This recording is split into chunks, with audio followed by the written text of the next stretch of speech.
Welcome, everyone.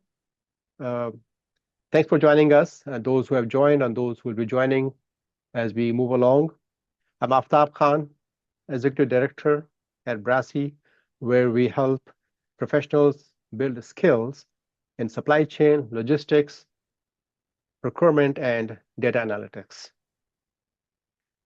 This was announced in a 60-minute presentation webinar, but we have some changes for different reasons. So we try to pack up this big agenda within 30 minutes, and we will continue in some other future sessions. So it's a big topic, a lot of requests to talk about this AI impact on supply chain careers. So we'll have some key topics, and I have my colleague here, Axel Dietz. Axel? Yes, I'm Axel Dietz, and I've been in supply chain, I guess. Well, I started in engineering. I worked in automotive and I did engineering work. And, after a couple of years, I got my Eng and I said, this is not really what I want to do. And I got into supply chain, which I really liked. So, and all major companies, major industries, started off with Rockwell Engineering, automotive supply. Very interesting. And I heard from the AI presentations that Rockwell just invested in $2 billion in AI technology. So Wow. yeah, there's a lot of companies, and of course all the consultants are all using AI. But yeah, I've enjoyed until I retired, and after I retired, I was teaching in a community college, 120 undergrads, 20 graduate students, teaching them supply chain. Yeah, It was absolutely. the most challenging of my career choices. It was, Um, right? Give me the it, students have very sharp questions. oh yes, all those students. I hear the teachers complaining about large classes. I had large classes. There were 40 kids in the class, right? Wow. So that was a challenge. Really enjoyed it. But then they wanted me to do this full time, and I said, I'm sorry, no, I'm just helping you guys. Um, Yeah. and then I was brought back by the company I had worked for, a pharmaceutical company, major one. Mhm. They said, we're moving to SAP for HANA, and can Mhm. you help us? I probably shouldn't have, but I accepted it, and I would never go back. It has changed so much. Yeah. So, and I've Very worked for cool. a toy company. I worked for, You did? yes, I worked for a Wow. toy company for almost a year. Okay. Um, I've never seen an office. This is the head office, right? At a toy Okay. company with toys hanging from the ceilings in every office. Well, that's the environment. Keeps reminding you. Yeah, I know. Yeah. That was fun. Wow. That was fun. So Mm, now nice. I actually retired for a year, a whole year. Took a Mm, bunch of cruises. nice. Enjoyed myself, and then I found out I live in a condo these days, and I found out that the property manager and the board of directors were spending frivolously well over $1 million in upgrades that weren't required. So I said, no, I got to Wow. get back on. So here I am. Very good. Thank you so much, Axel, for sharing your past journey and Interesting, yeah. recent history. And that's all so inspiring and amazing. I know from working together that your knowledge, your deep deep knowledge about systems, ERP systems, very supportive for all projects and on changes. Without team support, nothing happens properly. Yeah, I mean, working like a supply chain career in pharmaceuticals is very different than anything else you've experienced. And I came from telecommunications. I worked for AT&T before coming Mhm. to Sanofi, and Mhm. it was incredibly hectic. I have never seen an environment where people were working 24, 48 hours straight, and then Wow. they just collapsed because Yeah. the salespeople were selling stuff that they hadn't figured out how to make yet. So that was It's challenging. amazing. Go a step, go ahead. You sell the Yeah, idea, and the idea has just to generate a product. I know. Crazy, Yeah. crazy environment. Yeah. Anyway, Thank you, Axel. That's a great rundown. Today we will be talking about a topic that is on the minds of a lot of people. The question is, what is the impact of AI on supply chain carriers, specifically my own job, how I Is this something I need to worry about? How do I handle it? How do I manage it? How do I continue to be successful? And that's our today's short talk, and we'll continue on this topic in the future too. This is just the beginning. And how do I respond? How do I prepare myself with proper skills? So first of all, I would like to mention here, that's also a question coming from many people. Is AI a programming language that I can learn or a tool like ERP? The question is, AI is not a programming language. It is a combination of existing tools using their cabinets and their capabilities and creating algorithms to answer some business questions. So it is your associate, it is your co-pilot companion, which pulls data, and so you don't need to become an AI programmer kind of. There's no such thing. Like anything else in life and business, it is a tool for you to use, like ERP system. Secondly, rest assured, relax. We have gone through technological developments, innovations in the past too. Like think about steam engine that replaced the bandwagon. Then the automobile came along, which replaced the horse-driven carriages, and the car was called horseless carriage in the beginning. How many professions, how many livelihoods were changed, switched? Then came the telephone, then came the television, and movies, and then the computers. So we all adapted. The only issue here is that the speed of change is unprecedented. That we all agree. That in our lifetimes, you have seen so many things, so many changes, big milestones of technology happening. That's something we need to consider, think about, and of course, you can prepare for new job roles that the technological evolution always creates. So that's the big thing that we need to look at. So I would like to ask Axel, in your mind, what AI looks like in supply chain as just a summary? Well, first of all, I think if you're in supply chain and you're looking for a job, okay, you're not currently employed, absolutely use AI to look at your resume and have it compare your resume to what the job description is, because it is the perfect tool to enhance your job description. Because I think the ratio is still for every job opening in the marketplace, right? There are going to be 500 or more applicants, and AI is used to screen those applications. So absolutely use AI to enhance your resume. That's the first step. And then when you look at different industry, I mean, I looked at Heineken and what they're doing, and you look at various companies, sneaker companies. They use AI in the final steps of distribution, deciding which warehouse gets the stock. That's often including where I've gone in manufacturing, it's dedicated. You manufacture this much inventory to go into this specific warehouse.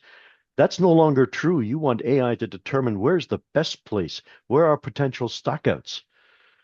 So AI is very useful in the last step in terms of determining where the product should be shipped. Then, of course, the traditional, demand management, improving your forecasts, reacting quickly to forecasts, creating a supply plan that can be adjusted quickly, optimally. Is it going to be customer service or are you going to balance the inventory? Those decisions can all be implemented through AI. So there are opportunities all the way through the supply chain where AI can be implemented. Okay, Aftab? Right. You worked on a very important initiative within ERP, SAP environment where manufacturing at risk, like Yeah. right, very important. Just for the benefit of the audience, just imagine that you're making product that are 4 steps in manufacturing, and each step requires a quality control inspection and release before you go to the next step. And each step and the release takes about a month, for example. So would you wait for a month, keep the inventory, and then proceed, or if you have knowledge enough or tools to assess the risk of rejection, if you can assess that, if the risk is not too high, the probability of passing is 95%, maybe you can make a business decision to continue, proceed to the next step while the batch is still on hold from the previous step. And when it gets cleared, you are good. If not, then that's your risk. So Axel, how would AI help in that kind of complex scenario when you have to go back and Well, see many steps? I guess AI could be used where you should best channel your product that you're manufacturing. And I think in the industry where you worked, when you're manufacturing stuff like flu, you don't have as many steps than in the kids' vaccines where we manufactured, where you had 13 steps Mhm. from the creation of the master C to the finished product out the door. 2 years of lead time. And in 2 years, who's going to wait that long? Well, nobody waits that long. The market demands the product in no more than 6 months. So how do you take, 2 years lead time and condense that to 6 months? You use a concept called manufacturing at risk. You take a look at Right. what the risk factors are. If you do lose a batch of product because it failed the quality testing, what are the consequences versus being able to compete in the marketplace? I think AI would help a lot Definitely. in Agreed. terms of those decisions. Yeah. Because if you can pull all the data from the ingredients, previous tests, and create a very reliable probability matrix that you can say, okay, a business decision, hold this batch or let's go ahead. Absolutely, that's a very good application of AI to business decision making, I would say. Yep. Absolutely. Absolutely. And for folks like myself, you, Excel, and other people who use spreadsheets and day-to-day tools for business, there's something very immediately available. You see, you can use Excel plugins and copilots. Just you have to download and combine the two tools and go to the next level of analysis presentation without much effort. You can automate a lot of processes. You don't have to learn. Nowadays we used to create algorithms within SAP, within Excel. I mean, now you can create many things. I just had a quick example to share. Excuse me. You can do it today. Just use ChatGPT, which I create an example here for everybody to see. It's simple sales data, and I'm asking ChatGPT to create a forecast for me based on this history. So this is history. And guys, the key is in creating the prompt. The prompt should be crafted in such a way that ChatGPT or any AI tool is basically a machine itself, right? No matter how smart it is, it's a machine. So the smarter the question is, the smarter the answer will be and more specific. So this is an example of this question. I wanted to give me a 3-month projection of sales forecast based on past history. Very simple model, just to explain the concept to you and how you work it. So I create my query and prompt very cleverly, being very specific, not diversifying, and then I get the response, right? And it tells me how it got to the response based on my request. The forecast, the history I gave it to it, and then developed a forecast for me based on these parameters. And I told them the assumptions. So this is very simple tool. You can you start using it and make it and keep building on it. Once you have a model, of course, you keep building on it. And then we have, sorry, different scenario-based requirements, requests. To be struggling with multiple formulas in the scenario, you can use the copilot to create scenarios for you, get the answer that are reliable, and then check them. Dashboards. So they are the tools for us to use today. The future is here. It has arrived. It is in your reach. It's on your desktop. So beyond imagining and being concerned, just jump into it and start using it at the simplest level that you can today and start building on it. That's how we learn technology, right? That's how we learn Word. That's how we learn Excel. That's how we learn to use smartphones. So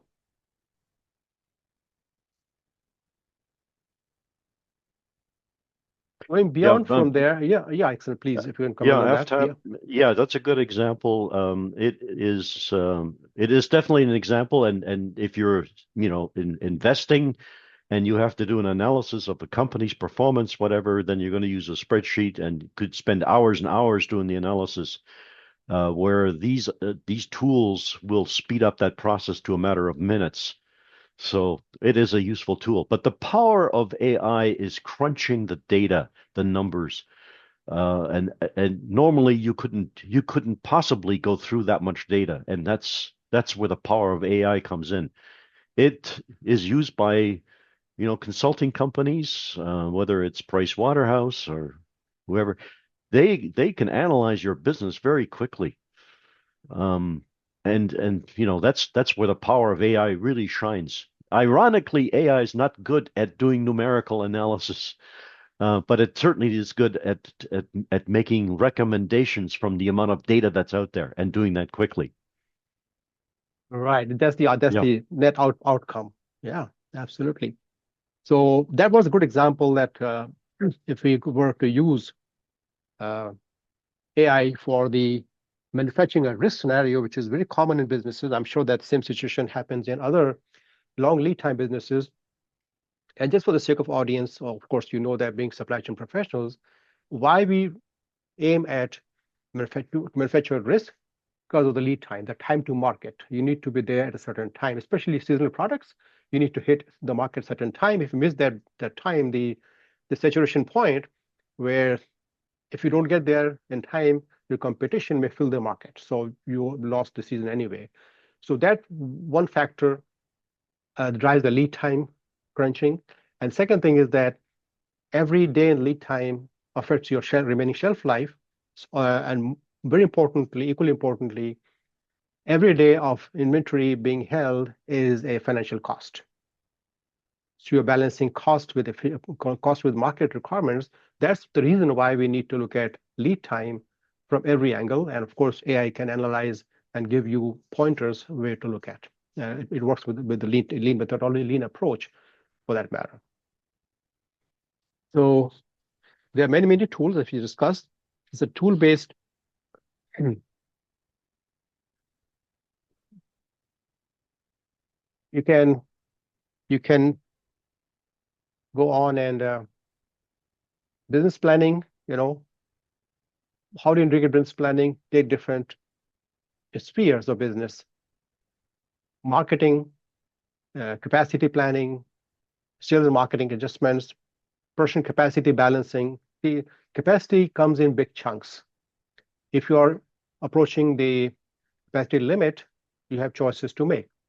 Either invest capital or do some short-term adjustments like do overtime and add some shifts if you can, or go for outsourcing for a certain time until you get to a point where you can invest in a next big step of capacity enhancement.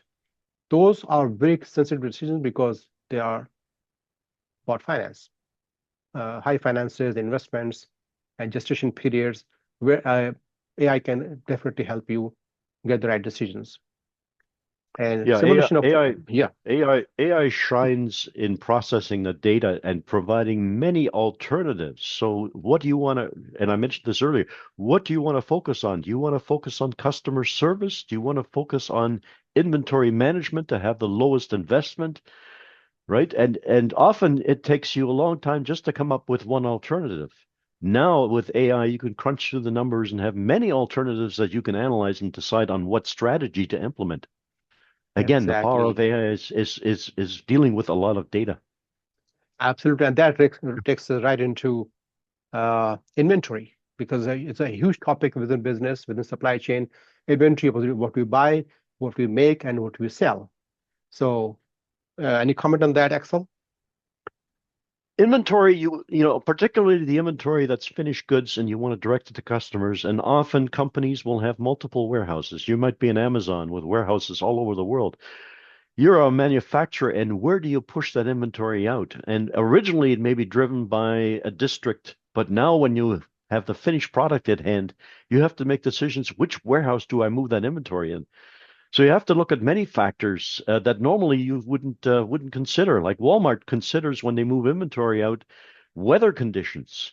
If the weather is such that nobody's going shopping, I don't need to move that inventory there. So those kinds of decisions you've never done in the past, but now with AI, Right. you can do that kind of analysis. Yeah, and that reminds me of a book written by Paul Kirchner. Our, you might have met him on our as a ASEC meetings back in those days. The book was titled Meshed or Meshed Up Corporations, about 20 years ago. At that time, we were kind of hitting that ground and checking the frontiers of how different internet-based tools can work together. And next step was you have your uh, Google Maps. It's your next GPS now on your car, on your cell phone.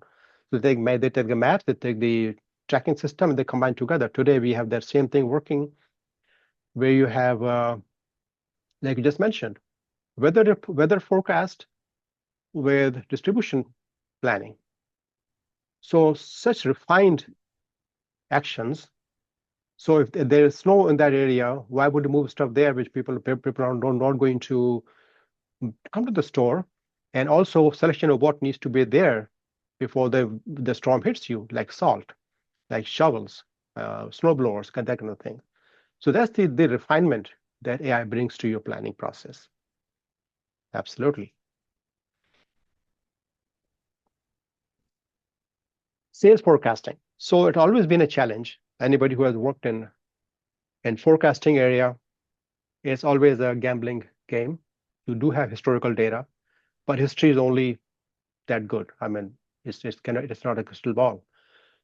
So we have those traditional models, rolling forecast method, and exponential smoothing method, and different variations of that.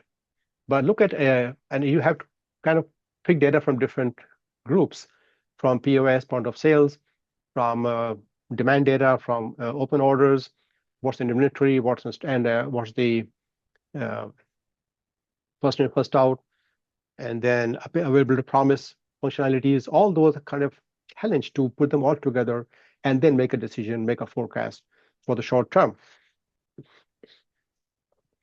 But with POS data, as people are buying and they are scanning the codes, you get the right live information about sales and about seasonality, and that Axel just mentioned weather, critical in certain areas, and sudden demand shifts. How do you respond? There comes the lead time.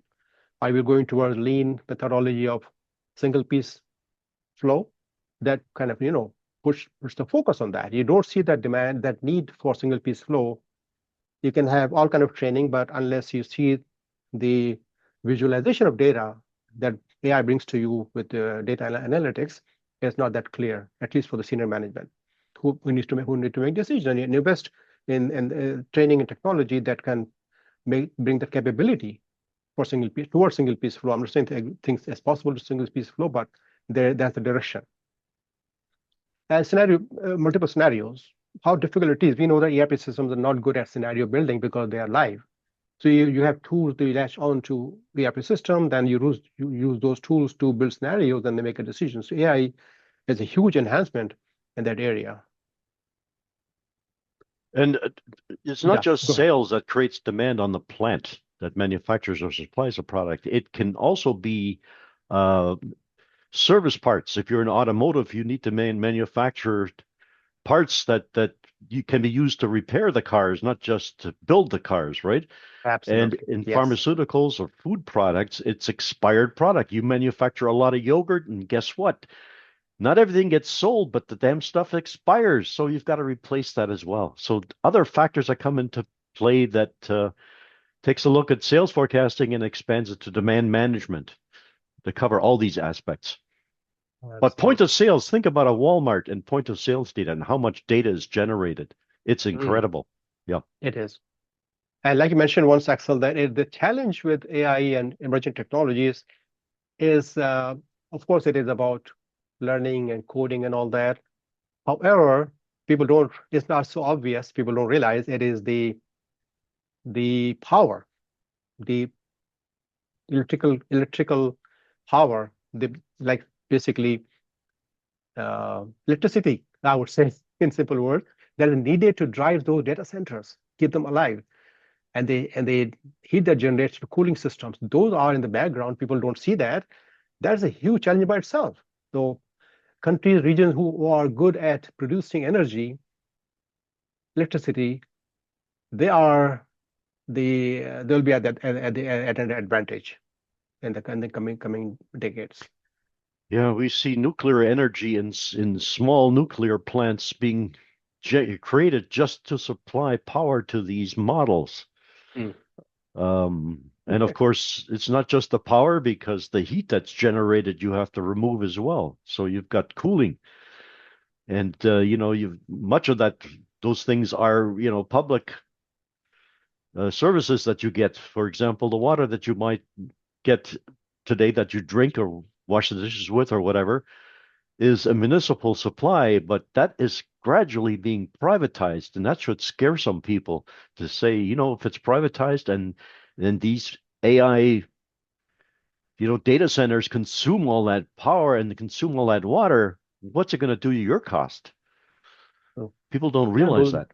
those are social and economical impacts Yeah. that are yet to be realized because it's all happening so fast. Like we said, there's a pace and the speed of change that kind of mind-boggling almost. So yeah, good point.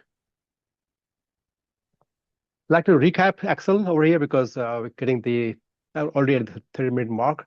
We can go a little bit beyond, and then we can then field some questions. Anybody has questions? Of course, this is being recorded and will be shared with all our So community. So please go ahead. yeah, so the Excel AI plugins is used for data cleansing and forecasting dashboards. That's what Excel is good at. And the benefit of AI is reduces the analysis time by at least 50%. So AI is a very positive tool. Predictive optimization, it's the what if scenarios that you use in planning, and it prevents the bottlenecks that you face. The integrated business planning, it aligns the departments with AI's insights and improves or reduces the risk management behind these.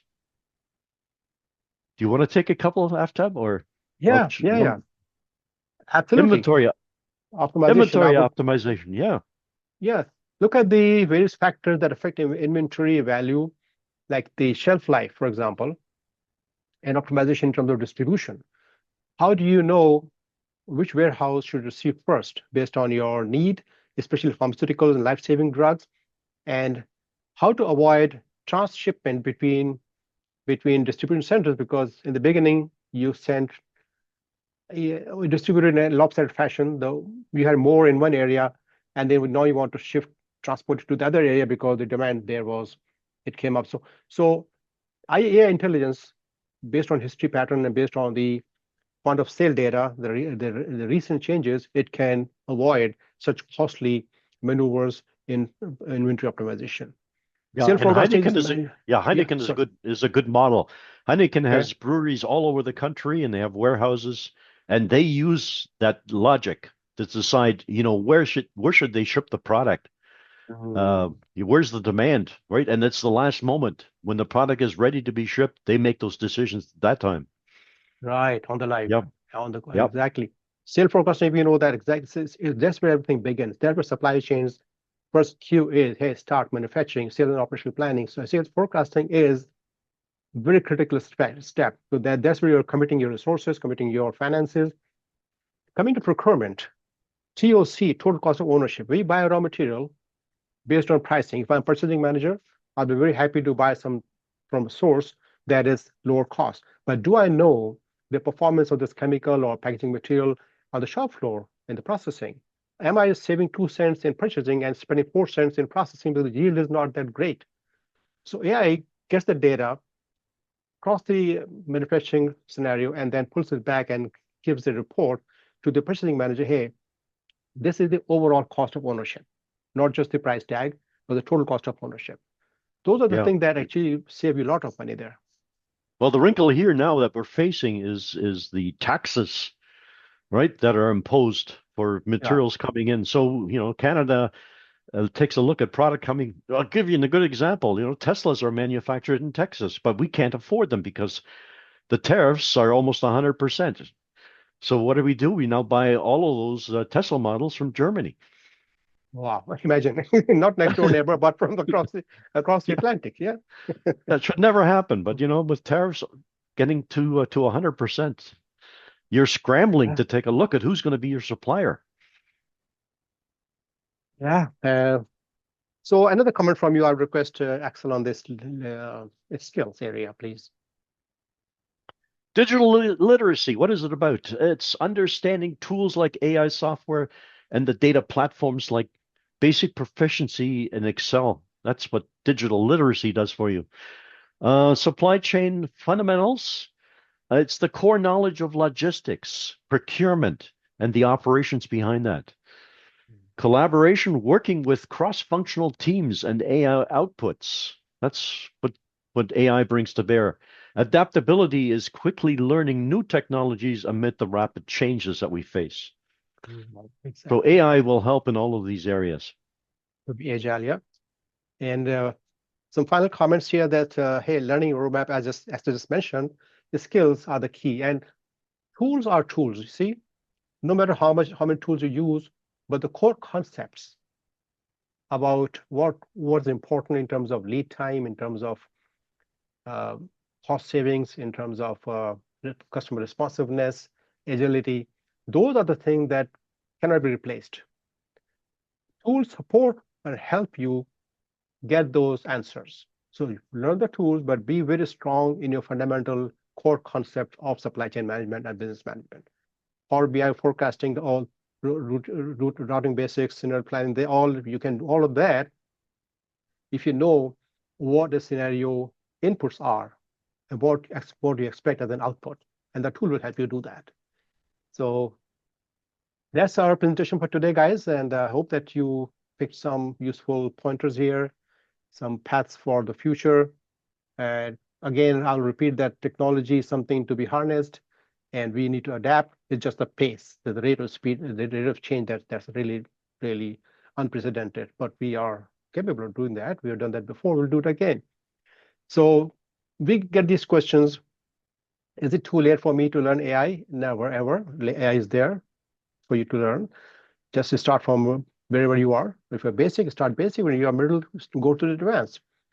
And so every role is exposed or open to automation, right? You don't need coding. So Excel, any comments on these things? Am I right in saying that, what I just said? Yeah, it's never too late to learn these tools, and I think you need to take a progressive attitude. You need to see not as a threat, but as an opportunity to advance yourself. And that's the reason you're going to learn AI. You can show the company that you're working for that AI tools can really help you. And I'll give you an example. I worked in the pharmaceutical industry to build a lot of data for that company. And eventually that company became a department of 6 people to do this. And they developed huge rule books, that they had to follow. All of that can be automated and it can produce much better data using the tools at hand. It still takes people to make, common sense decisions on the data that it generates, but you can with these tools really enhance the data and the speed at which you're going to develop this. So very significant. So it is important to take a look at opportunities that AI brings to bear in the areas where you're working. Absolutely. Yeah, a great comment. Yeah. So, like we said, AI is already here, roles that are shifting, hybrid skills to win, and we need to just keep learning. So thank you again, guys, for joining us, and you'll get a recording of this transcript and the presentation. And if you want to move ahead, of course, BRASI is there to help you. We already have programs in supply chain management, and we have technology programs like CSCD. It teaches you, trains you on supply chain data analytics. So feel free, contact us, and we'll be always there to support you. Any questions from the audience at this time, we can answer those. So just use chat if you want. You're going to speak up, unmute your mic, and we can go from there. Or raise your hand. Raise your hand, yes. Yeah, take a snapshot, but you'll get this presentation anyway.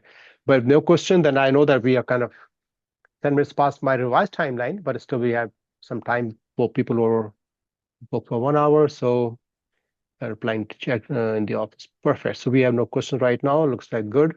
We are on the same page. So again, wrapping up, I'll thank Axel for his insightful comments Glad to and help. contribution. Glad to help. Thank you so much, Axel. And thank you for joining, and thanks for the team to help us present this webinar. And we'll have more similar presentation in the future, answering the question that we always get on our social media. Again, thank you very much. Have a wonderful day. Bye-bye. Thank you. Take care. Ciao. Thank you. Bye.